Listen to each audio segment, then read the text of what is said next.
The coronavirus pandemic has highlighted racial inequities that have long existed in our healthcare system. What are the lessons we are learning, and how can they be used to develop policies that are actively addressing these gaps and barriers? For our patient perspective today, we're now joined by Antonice Roy from Northeast Washington, D.C. Antonice, I am so grateful that you're joining us. I want to tell our audience, as I said a little bit earlier, you're an eyelash away from giving birth to 2 new twins, so congratulations from everyone here in advance. I can't believe you want to talk to us today, given how you must feel. But let me just, kind of get into it and just say, we're living in a tough time right now. Everybody is. But I think you've been living in a tough time for a long time. Can you tell us a little bit about what the issues are that our audience ought to know about health care in the time of COVID and what we're getting wrong? Well, I think that a lot of people are stressed because of the COVID-19. And they're not taking it serious, that it's a serious disease that's out there that's killing people. And if we as Americans or United States of America or the other countries will take it seriously, the epidemic will be less and it will decrease than increase. When you with your own family and with your friends, the folks in your neighborhood, are they getting what they need on the healthcare front? That I know of, no, because it's more. Every day I see 6 to 7 ambulances coming from one neighborhood that's close by. I'm not sure if they are getting the treatment that they need because they live in buildings, or they just not cooperating.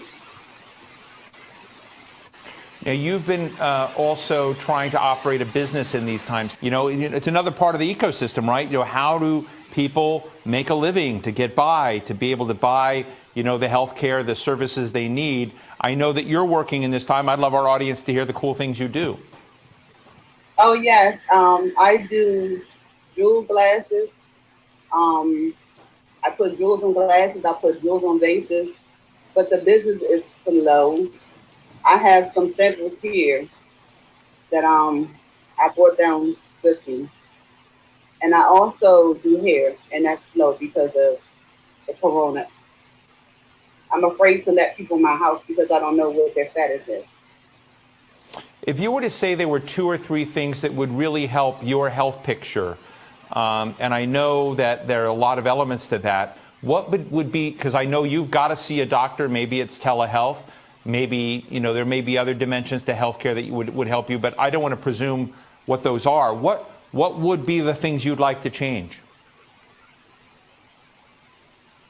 More doctors be available for people who have corona.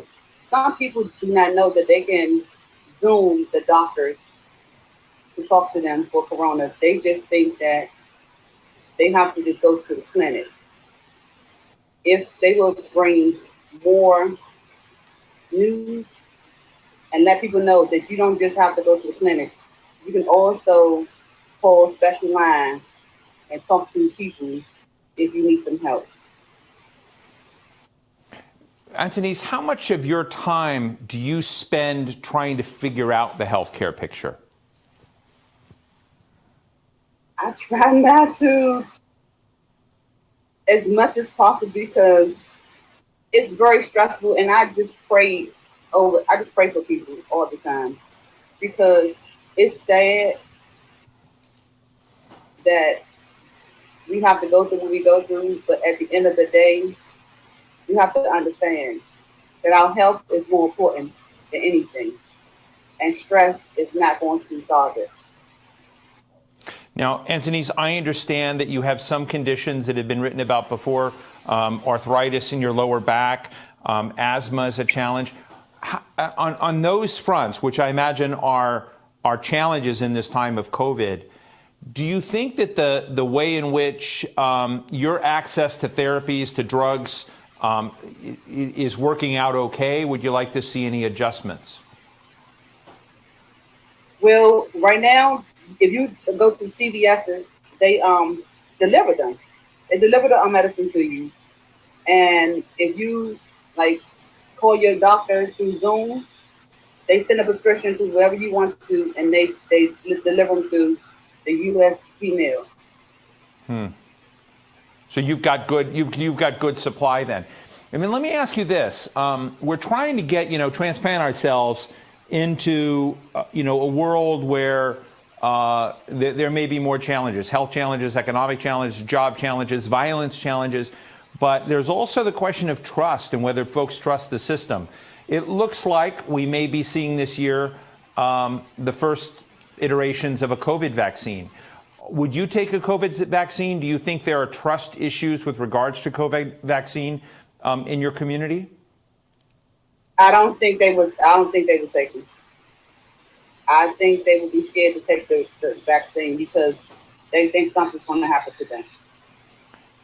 What do you think might be able to move the needle for them so they would have greater trust? If they see a lot of people have taken the shot and have come through the shot, then they will do it. And do you think that ambassadors like, maybe people that they see in the media or sports stars or folks that they, know culturally, if they were to take vaccines, do you think that would help them? Some people, yes. Some people, no. Some people know they still would not believe that area. Antonice, one of the things that I struggle with, in these discussions is to make sure that we bring every corner of society in. And I'm grateful to you for taking the time to share with us a little bit about your perspective. And I know you've been at this. I know you have been interviewed by the media before, and I know you're about to have 2 new babies. So, Antonice, thank you so much for spending time with us today. Not a problem. Thank you for having me.